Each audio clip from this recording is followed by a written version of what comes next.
Yo! What's up mga kapares at welcome back sa ating channel. Ito po ang inyong lingkod, Ultimate Pair, para sa panibagong episode ng unboxing. Tara, samahan nyo ako at ating i-review ang mga sapatos na hindi lang basta pang basketball, pwede rin natin ipang forma. Let's go!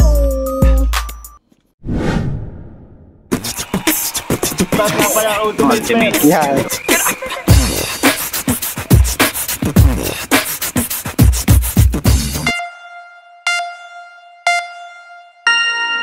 Yo, what's up mga kapares? Dahil nauuso nga ang ube halaya dito ngayon sa Dubai na galing San Pablo, tara, samahan nyo ako at ating silipin ang isang napaka-iconic na sapatos ni Kobe Bryant na ginamit niya nung slam dunk noong 1997. Let's go!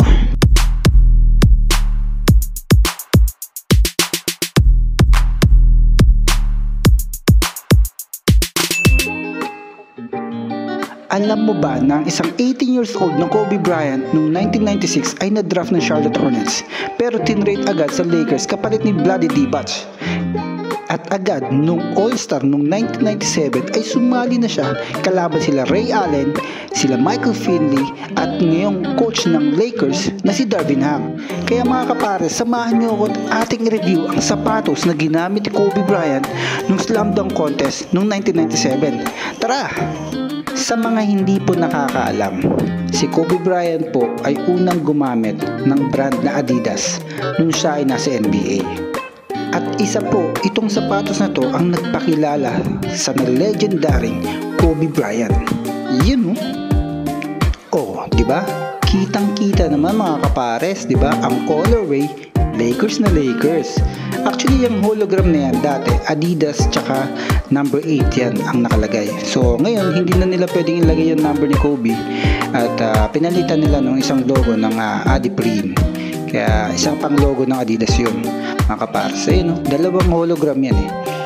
Ganda. Yun yung logo ng Adidas sa harapan. Tapos, yung leather, yung rubber sa ilalim. Actually, nakagamit ako nito nung high school ako eh. Kaya alam ko yung itsura nito.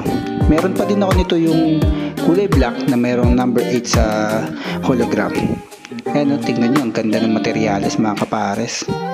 Imagine nyo yan. Yan ang ginamit ni Kobe nung 1997 slam dunk contest. Ganyan na ganyan. Ganda mga kapares. Tingnan natin yung kabila kasi baka si Kobe Paras na ang gumamit eh. Ayun mga kapares. Sa mga hindi pa nakakakita nitong sapatos na to talagang napakaganda at napakalinis tignan. Pwede rin natin gamitin sa mga shorts, walking shorts, mga pang-basketball na shorts para ipang forma. Ang ganda yung rubber, ang lambot mga kapares. Panalo to. Talagang lakas ang dating mo dito pag pinamporma mo to eh. Talagang malakobi ang datingan mo.